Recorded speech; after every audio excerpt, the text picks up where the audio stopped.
ಹಿರಿಯ ರೈತರನ್ನ ಅನುಭವಿಸುತ್ತೇವೆ. ಏನು ಈ ಒಂದು ಮನವಿಯನ್ನ ಕೊಡಲಿಕ್ಕಾಗ ಬಂದಿದ್ದೀರಿ. ಈಗಾಗಲೇ ತುಂಗಭದ್ರಾ ಪ್ರಪತ್ರ ಹಾಗೂ ಮುಖ್ಯವಾಡೆಯಲ್ಲಿ 38 ಕೆರೆಗಳನ್ನ ಗುರುತಿಸಿದ್ದಾರೆ. ಎಲ್ಲ ಕೆರೆಗಳಿಗೂ ಸೌಕರ್ಯವನ್ನು ಅಳವಡಿಸಿದ್ದಾರೆ. ಈಗ ನಮಗೆ ತುಂಗಭದ್ರಾ ಇನ್ನೂರಿಂದ ಮುಗಿತಾ ಇದೆ. ಮರುಪುರ ಹಾಗೆ ಕಲ್ಲೂರಿವರೆಗೂ ಪರಿಶೀಲನೆಯಾಗಿದೆ. ಅಲ್ಲಿಂದ ಯುವಕರವರೆಗೂ ಸಣ್ಣ ಪುಟ್ಟ ಈ ರೋಡ್ಗಳಿಗೆ ದಾರಿ ಸಿಗುವಕ್ಕೆ ಮೋಡಿಗಳಿಗೆ ಸಮಸ್ಯೆಯನ್ನ ಇಟ್ಟಿದ್ದಾರೆ. ನಾನು ಅಧಿಕಾರಿಗಳಿಗೆ ಚರ್ಚೆ ಮಾಡಿದ್ದೀನಿ, ಒಂದು 3-4 ಮೀಟಿಂಗ್ ಮಾಡಿದ್ದೀನಿ. ಅದನ್ನು ಆದಷ್ಟು ಬೇಗ ನಮ್ಮ ತಾಲೂಕುಗಳಂತ MP ಕಳಿಸಿದ್ದವರಿಗೆ ನಾನು 4-5 ಬಾರಿ ಹೇಳಿದ್ದೀನಿ. ಅದ್ಯಾಕೋ ಒಂದು ಬಲಕೊಂಡಂಗೆ ಕಾಣಿಸ್ತೇವೆ.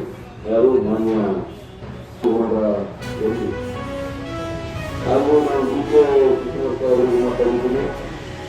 ಈಗೇನು 24 ಕೆರೆಗಳನ್ನು ನಾನು ಈ ಬಜೆಟಲ್ಲಿ ಅನೌನ್ಸ್ ಮಾಡಬೇಕು ಅಂತೇಳಿ ನಮ್ಮ ಮಾನ್ಯ ಮುಖ್ಯಮಂತ್ರಿಗಳಿಗೆ ನಾನು ಅವರ ಪತ್ರವನ್ನು ಕೊಟ್ಟಿದ್ದೇನೆ. ಮಾನ್ಯ ನಮ್ಮ ತಂದೆಯವರು ಬೆಂಗಳೂರು ಸ್ಥಳ 15-20 ಮಾನ್ಯ ಮುಖ್ಯಮಂತ್ರಿಯವರನ್ನು ಭೇಟಿ ಮಾಡಿ ಅವರು ಸಹ ಜ್ಞಾಪಿಸಿಕೊಂಡಿದ್ದಾರೆ. ಕಾರ್ಯಕ್ರಮದಲ್ಲಿ ತುಂಗಭದ್ರಾ ಕುಡಿಯುವ ನೀರಿನ ಯೋಜನೆ ಉದ್ಘಾಟನೆ ಒಂದು ದಿವಸ ಅನೌನ್ಸ್ ಮಾಡಿದ್ರು ಮುಖ್ಯಮಂತ್ರಿ. 24 ಕೆರೆಗಳಿಗೆ ನೀರು ಸಣ್ಣೀರಾವರಿ ಇಲಾಖೆಯಿಂದ ಅದು ಆದಿತ್ಯವರಾಗಿದೆ. DPವರಾಗಿ ಈಗ ಬಜೆಟ್ ಅಲ್ಲಿ ಅಲೋಕೇಶನ್ ಮಾಡಿದೆ.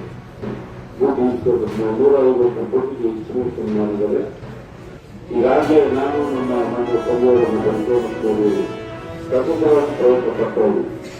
ಈಗ 6ನೇ ತಾರೀಕು ಅಮಾವಾಸ್ಯೆ ಸ್ಟಾರ್ಟ್ ಆಗುತ್ತೆ. 15 ನಾನು ಈ ಬಗ್ಗೆ ಪ್ರಸ್ತಾಪವನ್ನು ಮಾಡ್ತೀನಿ.